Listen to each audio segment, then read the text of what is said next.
Okay, here we are. Ezra, if you could please concur that we are indeed on Facebook Live. I appreciate it. And good morning, everyone. We are studying Moreh Nevukhim, the Rambam's Guide for the Perplexed. This is webyeshiva.org, and I am Daniel Karapkin, speaking to you from Thornhill, Ontario, at the Bayit Beth Avraham Yosef of Toronto. And we have been studying this text now for a couple of years. We are in the first section, chapter 59 of the Rambam's magnum opus, and the title that we've given to our shir today is the different levels of knowing God amidst the Rambam's negative theology. And just as a mouthful, let me just explain what I mean by that. And then we'll bring up our screen to give us an outline of today's lesson. The Rambam had, over the last several chapters, had framed his theology that really God is unknowable. The human mind simply doesn't have the faculties, the resources, or the language to be able to describe God adequately. How then do we find the God of the Jewish people being described in Tanakh with all of these positive attributions when God is devoid of any kind of positive attributes that the human mind is capable of understanding? And the answer is a couple of things that the Rambam is going to review today. Number one, Dibra Torah Kilshon B'nei Adam. The Torah speaks using human language, human metaphor, so that we can have a God that we can relate to on some level. Number two, Tanakh describes God's actions. These are called actional attributes. We realize that when we talk about God as a merciful God, we don't essentially refer to God as being merciful, but the way that we gauge his actions, were these actions to come from a human being, they would be described as coming from a merciful being. And the same thing is true when God is retributive, when he brings retribution upon mankind through a natural disaster or allowing evil to occur in the world. We say that God is an angry God. It doesn't mean that God is essentially angry or that he has any kinds of attributes of human emotion, but rather this is just simply a metaphor in relation to his actional attributes. And we also talked about the negative attributes, meaning that you may find something phrased in a positive way, let's say to say that God is living. And the Rambam's point of that is, it doesn't mean that God is living in the same sense that you and I are living, but that he's not alive. And that's the double negative that the Tanakh wishes to impart to us in our understanding, that God is not alive. God is not dead, and in that sense he's alive. But his aliveness is nothing like the living that you and I experience. Okay, so that's the idea in a nutshell. And now I'm going to share our screen to help us go through the lesson for today. I hope everyone, the screen should be coming up. There it goes. And I hope everyone is able to see the screen. So once again, the Rambam is actually quite wordy in this chapter. It's a longer chapter than normal. And as we get towards the end of the first section of Moreh Nevukhim, as we are, the first section of Moreh Nevukhim is 76 chapters. And the closer we get towards the end of the chapter, the more we realize that the Rambam is polemicizing against a particular audience of philosophers of his time, with whom he wants to vigorously disagree, because they're close to the truth, but they are far enough for him to say that they've got it wrong. And the closer we get towards the end of this section, the more the Rambam is polemicizing against a specific audience. And part of his verboseness in this chapter 59, it seems to emerge that he's actually polemicizing against specific audiences of different philosophical ideas that exist both within the Jewish world and in the general social and philosophical milieu where the Rambam is living. And so it's important to note that. So if we find the Rambam sometimes repeating himself I don't believe it's a gratuitous repetition. I believe it's because he seems to be addressing specific points of argumentation that are known to him, but may be so subtle, and because we don't know the background of his disputants, we may not fully appreciate why he's repeating himself in a number of different ways in this chapter.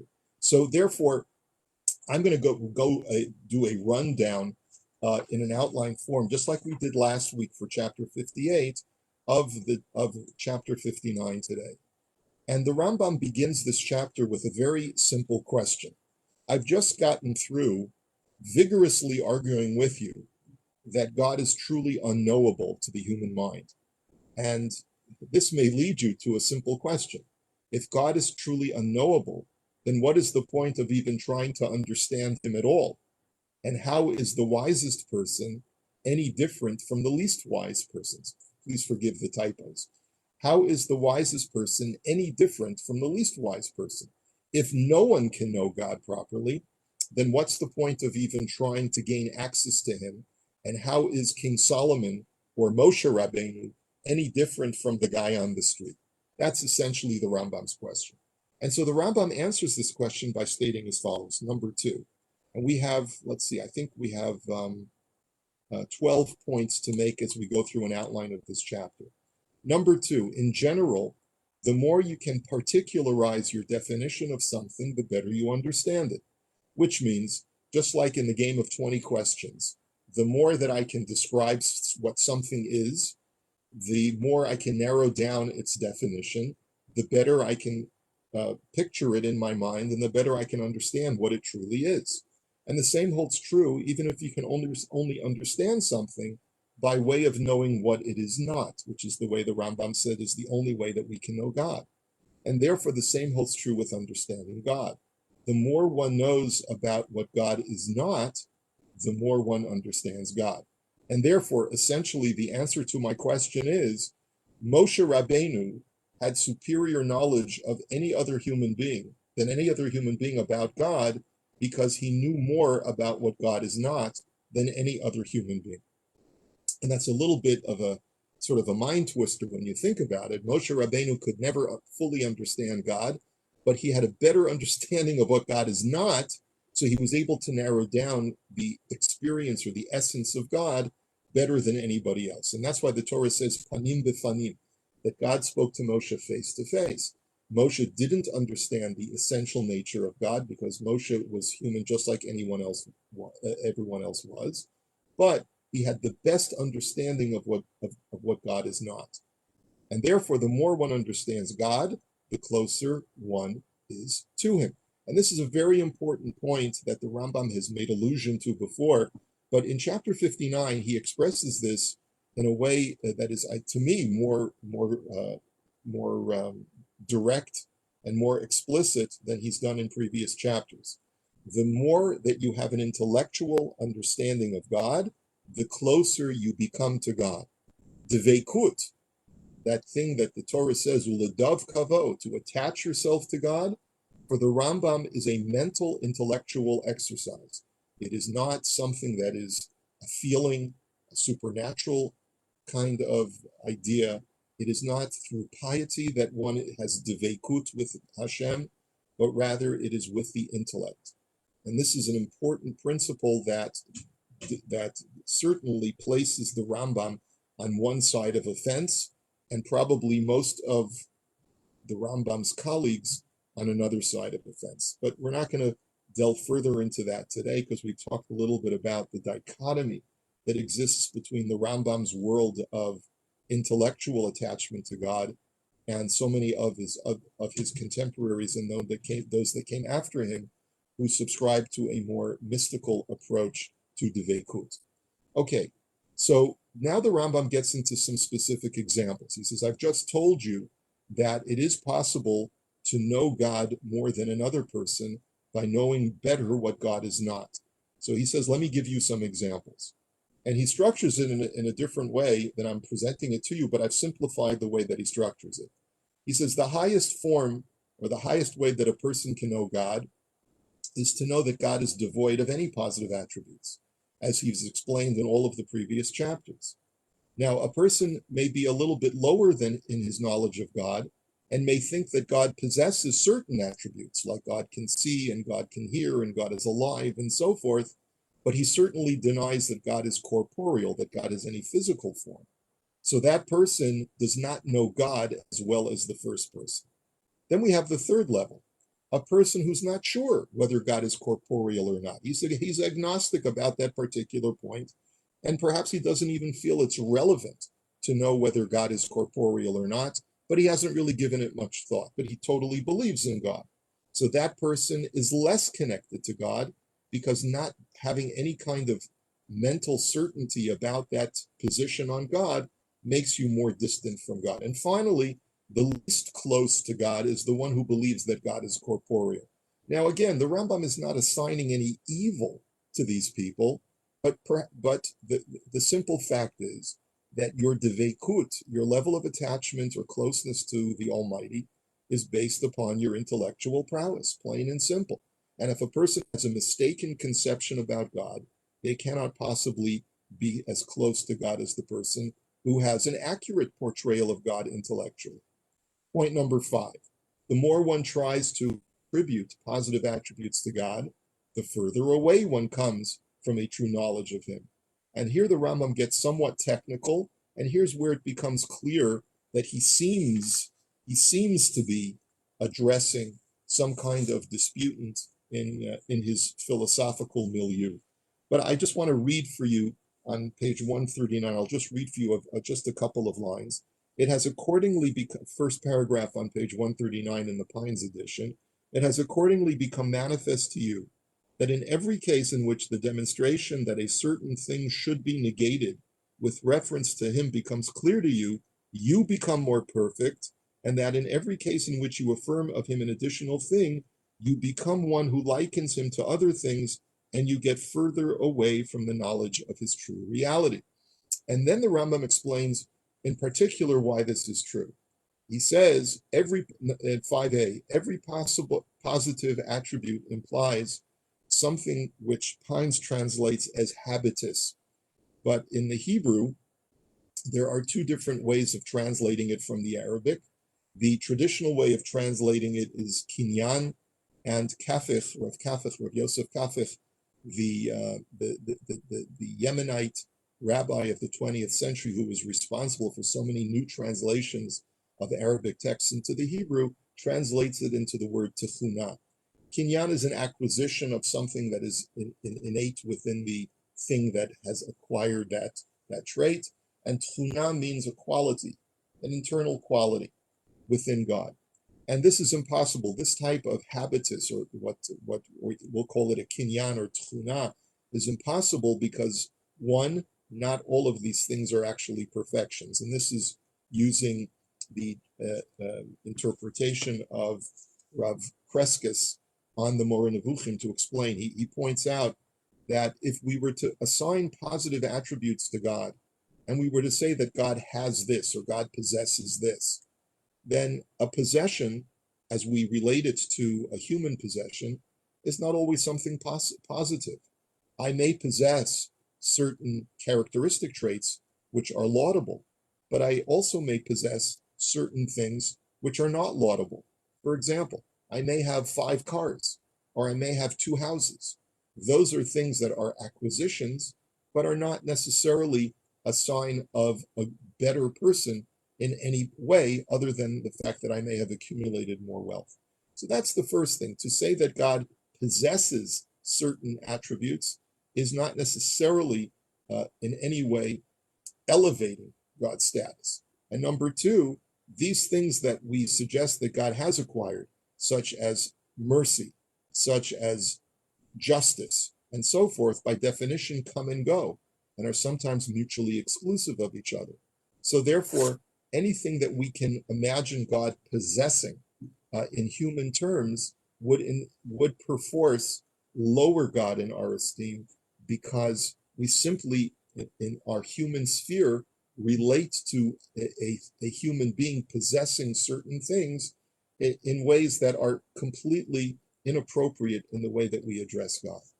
And then the Rambam writes that you further become distant from God in two respects when you think of God as having positive attributes, because number one, you are ascribing perfections which only for man are perfections, thus creating inappropriate similarities to corporeal man. Anytime a human being tries to make comparisons between God and man, the human being is necessarily lowering God in God's stature. This is of course, the tragic mistake that the ancient Greeks made, is that they fashioned the gods in their own image. And of course, that led to all levels of malevolence within society when gods were ascribed with human traits. Then he says, God does not possess any attribute other than his essence. So anytime, as we've said multiple times in previous chapters, anytime you assign attributes to God, you are negating God's unity. You are negating God, that God can only be defined by God, by the word God. He cannot be defined by any other term in any accurate way. And therefore, you are perforce lowering God's stature in your own mind anytime you try to describe God in any positive way. So that's point number 5. Now we go to point number 6. The concept of God being beyond our comprehension is something that is confirmed by both non-Jewish philosophers and by the prophets of Tanakh. And the Rambam doesn't give us an exact citation as a general rule whenever he is quoting from secular philosophy of his time. And it really becomes the responsibility of the scholars who research the Rambam's writings to try to trace down whom the Rambam was actually quoting. The Rambam just says that, as one philosopher has analogized, God's incomprehensibility, this philosopher said, is like trying to look at the sun directly, which is too bright for our feeble eyes to see clearly. And that's one, helpful metaphor to help us understand that, as no matter how hard we may try, we simply, just like the eye lacks the strength to be able to look directly at the sun without getting damaged, so too the human mind will never be able to gaze upon or truly apprehend God as he truly is. The Rav Kafich says that the Muslim philosopher of the 12th century, Al-Ghazali, was known for having said this in one of his works, but that seems to be whom the Rambam is quoting. And then the Rambam writes that this is also found in the Psalms. King David in the Psalm states, L'cha dumiyah tihila. In chapter 65 of the Psalms, King David says that to you, God, silence is praise. Now, the Rambam understands that silence is praise as the less you say positively about God, the more you are praising him. Again, perfect reference to a negative theology. We can only say what you are not, and that is the reason for our silence. And as he had quoted previously from Psalms chapter 4, Imru vilvavchem al mishkavchem v'domu sela, that speak to your hearts on your beds and be silent, sela, for perpetuity or eternally. And that too is a reference to the idea that a person should be silent when speaking about God, because you can contemplate. The Rambam had used this pasuk, this verse, to explain or to express how we can understand certain concepts in our mind, even though we cannot articulate them verbally. But the Rambam is also using this verse to say that that's exactly what I mean by negative theology. We should not try to say anything positive about what God is, but rather can only contemplate about what God is not. Both of which imply that silence on describing God is better than saying anything else. And now for the rest of the chapter, the Rambam really devotes himself towards a very important passage that's found in the Talmud, the Gemara in Masechet Brachot, Daf Lamed Gimel Amid Bet, page 33b in Brachot, which also bears this point across, that we are not permitted to assign any positive attributes to God.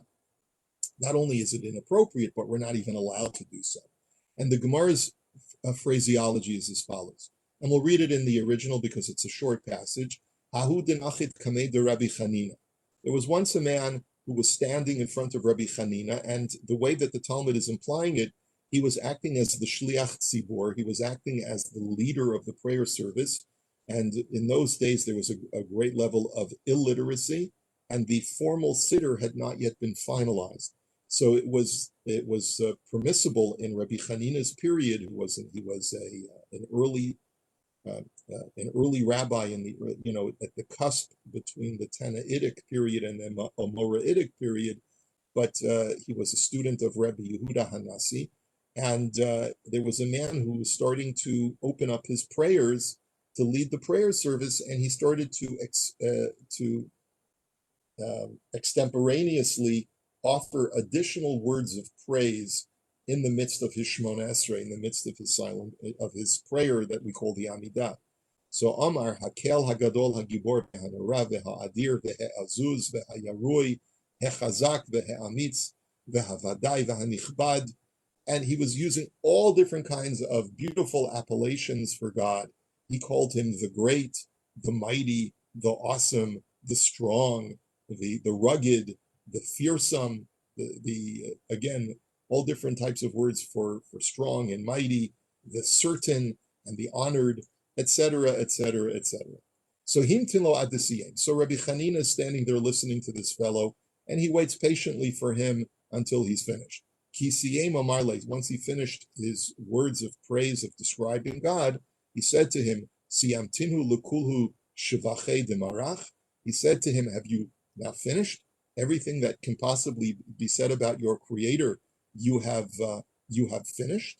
Lama likulehai, and his rhetorical question was, since there's no way for you to possibly give a full litany of what God's praises are, then why did you have to even say all that you did say? Anan hani tlat de amrinan ilav de amrinu Moshe Rabbeinu beoraita. He says the fact that when we start our Shmona Esrei, we say Hakel, Hagadol, Hagibor, Vahanora. We say that God is the great, the mighty, and the awesome. And those are three words that we use because we find that Moshe used them in the Torah. Va'atu anshe knesset hagdola v'takninu batfila.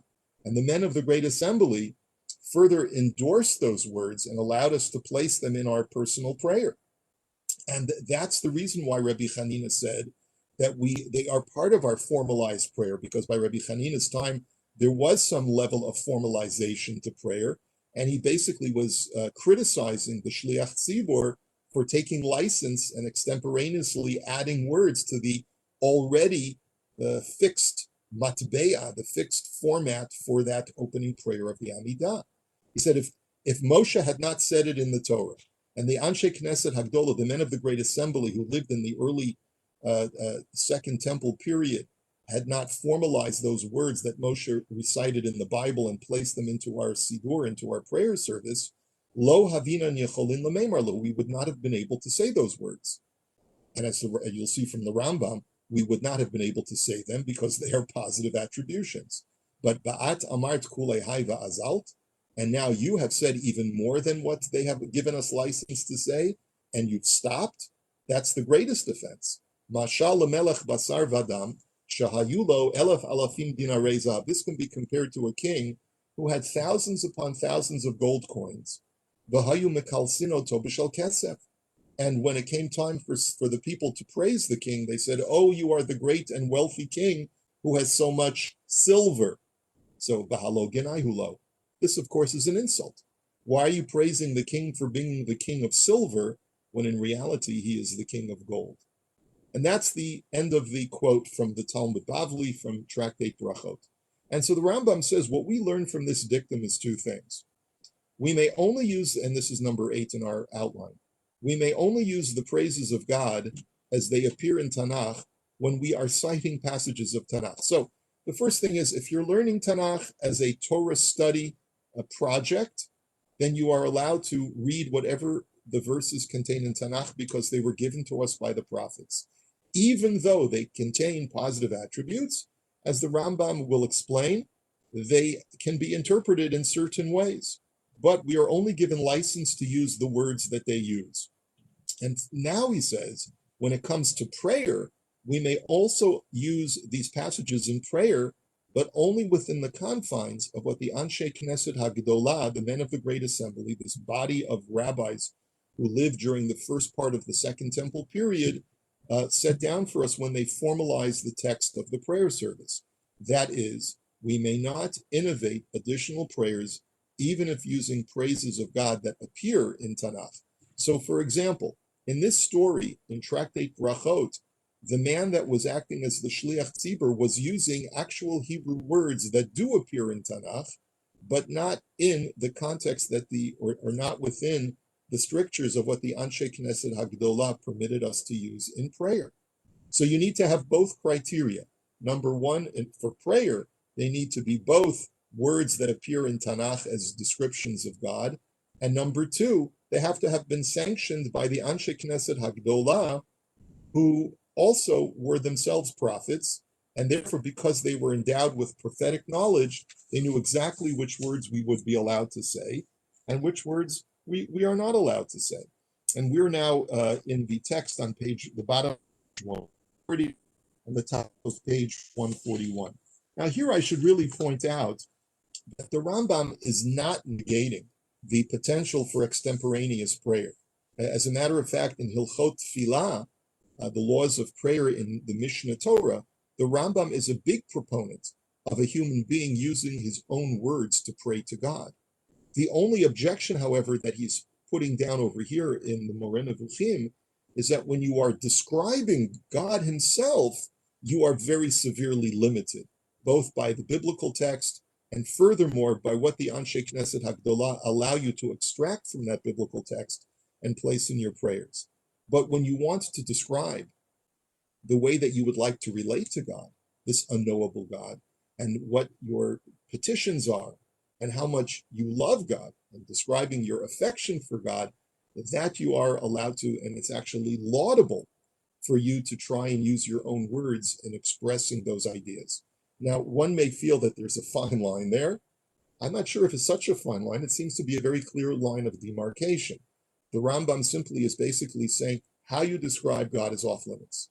When you want to describe God in your prayers, you must conform to a very, very limited set of vocabulary that was set down by the Anshe Knesset Hagdolah. Other ways that you want to use, other words that you want to put in your prayer to describe your own feelings, to describe your needs, to describe the type of relationship that you would like to have with this unknowable God. That's all fair game and actually is laudable for a person at the appropriate places in his prayer to use his own verbiage, his own vocabulary. And this is where we get towards the end of the chapter, the Rambam, where the Rambam is now critical of the unnamed contemporaries within the Jewish community who sermonize and write poetry in praise of God using the positive attributes contained in Tanakh, but using them without the license that was granted by the Anshe Knesset Hagdolah, and thus distorting the apprehension of God only further. So 9a is they even intimated, forgive the typo, they even intimated that God is subject to influence by us in their poetry, suggesting that God wakes up at some times when we cry out to him, and that he may be sleeping at other times. This is really quite offensive, says the Rambam, that to suggest that God is somehow triggered by us in some way and that God is subject to change. B, some of this poetry is absolute heresy. It would be laughable in its absurdity were it not referring to God, which thus makes it worthy of crying over, because it truly does exploit God in a way that is truly insulting and is hurtful. The Rambam says, quite frankly, if we were talking about anything else, we would laugh at the absurdity of how people get their descriptions so off base. But now that we're talking about God, it actually hurts. It hurts, and it's worth crying over that these well-intentioned people are leading us so far astray. And the Rambam then says, I'm actually tempted to quote some of this poetry to cite examples of how far off they are, but the wise person will be able to detect their flaw immediately upon inspection. And so we really don't even know which poetry and which kinds of sermons and prose the Rambam was referring to.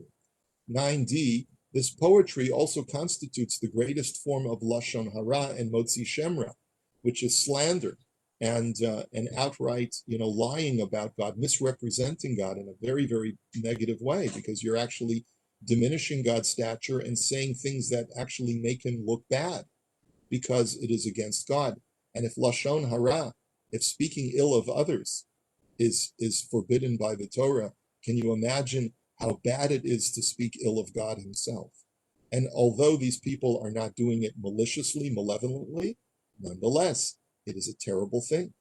These people are not intentionally shaming and profaning God because their intentions are noble, but they are nonetheless sinning with the term in Hebrew, which would be chiruf v'giduf, which is shaming God, in other words, using shameful appellations for God, and actually cursing God in a way, even though they intend to do the opposite. They intend to exalt God, but they are cursing him in the process. No one, therefore, should learn from these sermonizers, but those who do are truly in error innocently, and they are just basically wandering in the dark. And the Rambam cites a pasuk from the book of Kings to 2 Kings chapter 17. The Rambam says, and the children of Israel did impute things that were not right unto the Lord their God. And that's what people are doing when they read this kind of poetry. We know the story in the Talmud of those who are metiach dvarim klape mala. And what the Rambam is referring to was there was a great sage by the name of Levi. He was one of the key disciples of Rabbi Yehuda Hanasi, Rabbi Yehuda the prince, the president of the Jewish people. And the story that the Rambam is making reference to, perhaps others as well, is that Levi spoke inappropriately in his petitions to God on behalf of the Jewish community, and he was punished for that. The Talmud in Tractate Ta'anit, page 25a, says, Levi gazer ta'aneta v'lo ati mitra, that Levi decreed that a fast in the times of drought, and still rain did not fall. And he therefore turned up his head in prayer to God, but in a provocative way. Amar lefanav ribono shel olam, alita v'yashavta b'marom. He said to God, perhaps you've ascended so high unto the heavens, ve'ena tamerachem al banecha, that you no longer have the capacity to have mercy on your children because you are so far removed from us. Now that's them's fighting words, as they say. This is very provocative. And Levi actually did this in order to show his state of desperation. And, if Reb Levi Yitzchak of Berditchev of the Hasidic time did that, he would be praised as a tzaddik. But the Gemara says there are certain kinds of words that are offensive even when your intentions are good. And ata mitra v'itla. And the Gemara then says that finally, because Levi was so provocative and so provocational towards God, God finally relented and allowed it to rain. But then Levi, as a result, was punished and he became a cripple. He became disabled as a result and could never walk properly after that.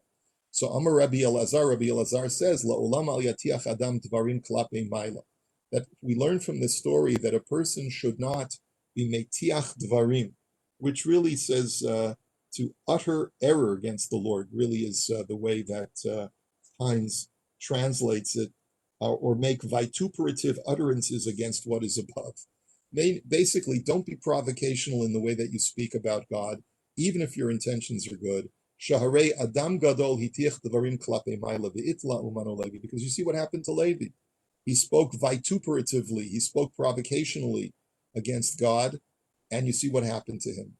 And this, again, is an example, says the Rambam, of how we have to be very careful in our selection of speech, because we may be very well-intentioned, but look at the damage that we are doing in the way that we describe Hashem. Not only can it affect the way we think of God and make us more distant from the Almighty, but it could actually have a negative effect on others as well if they learn from us.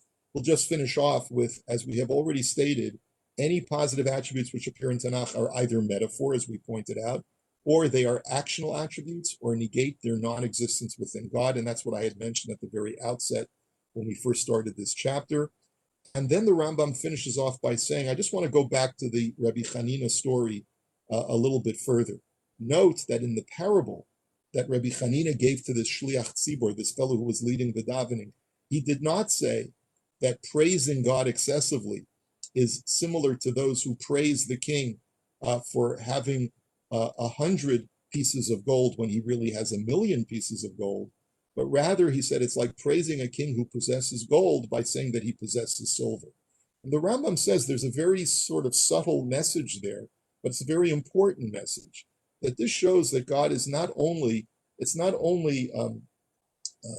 a quantitative difference in the way that we praise God. It's not that we simply lack the knowledge, the language to adequately say what God is. Like we say in the Nishmat Kol Chai prayer, Ilu Finu Malay Shira Kayam, if our mouths could fill themselves up with song, perhaps you might think that we could properly praise you, God, and we simply lack the number of words. It's beyond that. It's that God is a sui generis, completely different category, completely different species, says the Rambam.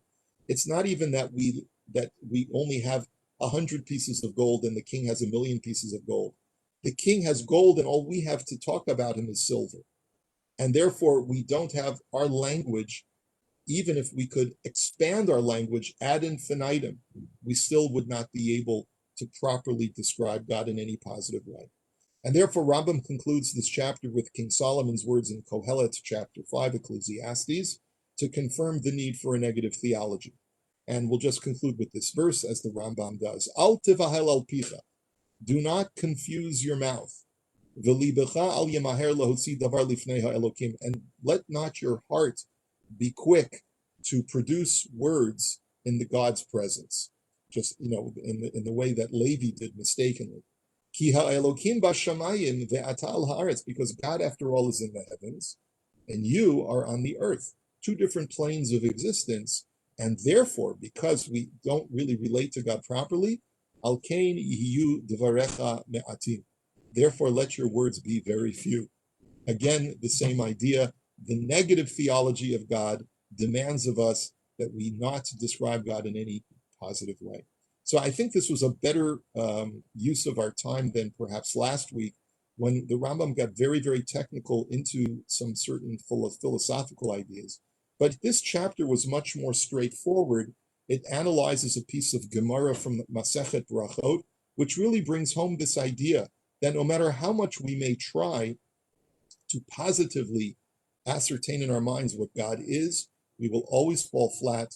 There are ways, of course, of gaining a greater, truer sense of understanding of Hashem, but only by narrowing down further what we know that God is not. And the more that we can do that, and as we're going to go further down this hole to sort of expand on this further in the ensuing chapters until we get to the end of the first section, we will see that the Rambam is going to further polemicize against many of his contemporaries who disagreed on this basic point and felt that it is possible to find something positive to say about God. And the Rambam is insistent in this chapter, as he has been in all the previous chapters, that no, it simply is not. And this is where we'll hold it today for our chapter. We've gone a little bit over time, and want to thank you just for participating, and hopefully we'll see you next time. Take care now, everybody.